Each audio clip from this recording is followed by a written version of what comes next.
নবীজি মুহাম্মদুর রাসূলুল্লাহ সাল্লাল্লাহু আলাইহি ওয়াসাল্লাম মাত্র 23 বছর দিন প্রচার করে ইসলামকে প্রতিষ্ঠিত করেছেন। সুবহানাল্লাহ। এজন্য আল্লাহ পাক বলে দিলেন, আল-ইয়াওমা আকমালতু লাকুম দীনাকুম ওয়া আতমামতু আলাইকুম নি'মাতি ওয়া রাদিতু লাকুমুল ইসলাম দীনা। আল্লাহ পাক বলে দিলেন, আজ আমি তোমাদের জন্য তোমাদের দ্বীনকে পরিপূর্ণ করে দিলাম। আল-ইয়াওমা আকমালতু লাকুম দীনাকুম ওয়া আতমামতু আলাইকুম নি'মাতি, তোমাদের উপর আমার নিয়ামতকে পরিসমাপ্ত করলাম। ওয়া রাদিতু লাকুমুল ইসলাম দীনা, তোমাদের জন্য দ্বীন হিসাবে আমি ইসলামকে মনোনীত করলাম। বলে সুবহানাল্লাহ। মাত্র 23 বছর ইসলামকে প্রচার করার পর আল্লাহ পাক বলে দিলেন, আল-ইয়াওমা আকমালতু লাকুম দীনাকুম, আমি তোমাদের জন্য দ্বীনকে পরিপূর্ণ করে দিলাম।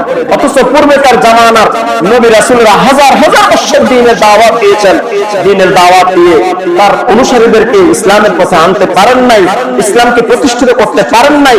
এটা আল্লাহ পাকের এক বিশেষ মুজিজা, এক বিশেষ নিয়ামত আল্লাহ পাকের পক্ষ থেকে তার প্রিয় নবীজির, যে নবীজি মাত্র 23 বছর ইসলামের দাওয়াত দিলেন আর ইসলামকে প্রতিষ্ঠিত করে ফেললেন। সুবহানাল্লাহ।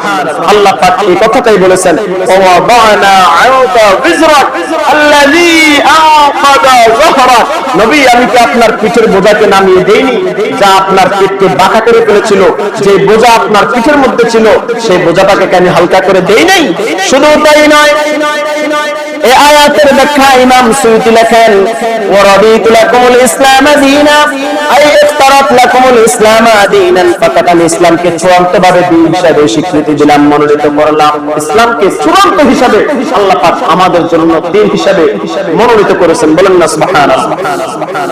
এরপরে দেখেন অন্য আয়াতে আল্লাহ পাক বলেন, ইন্নাদ দীনা ইনদাল্লাহিল ইসলাম, নিশ্চয়ই নিশ্চয়ই আল্লাহ পাকের নিকট মনোনীত ধর্ম হলো ইসলাম। আল্লাহ পাকের নিকট মনোনীত দ্বীন কি? ইসলাম, নাকি অন্য কোন ধর্ম? শুধু তাই না, আরেক আয়াত আল্লাহ পাক বলেন, ওয়া মান ইয়াবতাগি গায়রাল ইসলাম দীনান ফালাম ইউকবাল মিনহু, যে ব্যক্তি ইসলাম ছাড়া কোন দ্বীন অবলম্বন করতে চায় তার থেকে সে দ্বীন কবুল করা হবে না, আখিরাতে সে ক্ষতিগ্রস্তদের অন্তর্ভুক্ত হবে। তাহলে ইসলাম ছাড়া অন্য কোন দ্বীনের দোহাই দিলে সেটা কি আমরা মেনে নেব? আমাদের ব্যক্তি জীবন হোক, সামাজিক জীবন হোক, অথবা আমাদের